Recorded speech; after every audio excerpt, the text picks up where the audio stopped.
Praise the Lord. ഒരു ദിവസം കൂടി കർത്താവിന്റെ തിരുവചനം പറയാൻ കഴിഞ്ഞതിൽ കർത്താവിനെ ഞാൻ മഹത്വപ്പെടുത്തുന്നു, സ്തുതിക്കുന്നു, നന്ദി പറയുന്നു. കർത്താവിന്റെ തിരുവചനത്തിലൂടെ നമ്മളെല്ലാവരും അനുഗ്രഹിക്കപ്പെടുവാൻ അവിടുന്ന് കർത്താവ് നമ്മളെ സഹായിക്കട്ടെ എന്നും കൂടി പ്രാർത്ഥിക്കുന്നു. കർത്താവിന്റെ തിരുവചനം ഗ്രഹിക്കുവാനുള്ള കൃപ പരിശുദ്ധാത്മാവ് നമ്മളെ സഹായിക്കട്ടെ എന്ന് പ്രാർത്ഥിക്കുന്നു. പരിശുദ്ധാത്മാവിന്റെ സഹായത്താൽ ഇന്നത്തെ ദിവസം പരിശുദ്ധാത്മാവിന്റെ കരങ്ങളിൽ ഏൽപ്പിച്ചുകൊണ്ട് നമ്മുടെ ജീവിതം തുടങ്ങാം. നമ്മുടെ എല്ലാ ആവശ്യങ്ങളും പരിശുദ്ധാത്മാവിന്റെ സഹായത്താൽ അത് നടത്തി തരുവാൻ പ്രത്യേകമായി നമുക്ക് പ്രാർത്ഥിക്കാം. ഇന്നത്തെ തിരുവചനം സങ്കീർത്തനം 46 സങ്കീർത്തനം 5 തിരുവചനം. ദൈവം അതിന്റെ മധ്യേ ഉണ്ട്, അത് കുലുങ്ങിപ്പോകുകയില്ല. ദൈവം അതികാലത്ത് തന്നെ അതിനെ സഹായിക്കും. ആമേൻ.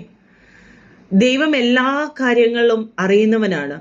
കർത്താവിന് അറിയാത്ത ഒരു കാര്യങ്ങളും നമ്മുടെ ജീവിതത്തില്ല, ഒരു രഹസ്യവും അതിൻ്റെ അകത്തില്ല.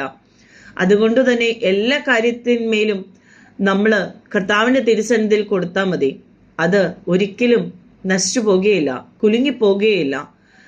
അത് ദൈവം നാം അതിരാവിലെ തന്നെ എഴുന്നേറ്റ് കർത്താവിനോട് നമ്മുടെ ആവശ്യങ്ങൾ പറയുമ്പോൾ അതികാലത്ത് തന്നെ നമ്മൾ അറിയുന്നതിനേക്കാൾ, നമുക്ക് ആവശ്യമുള്ളതിനേക്കാൾ മുമ്പ് തന്നെ കർത്താവ് നമുക്കത് ഒരുക്കി തരും.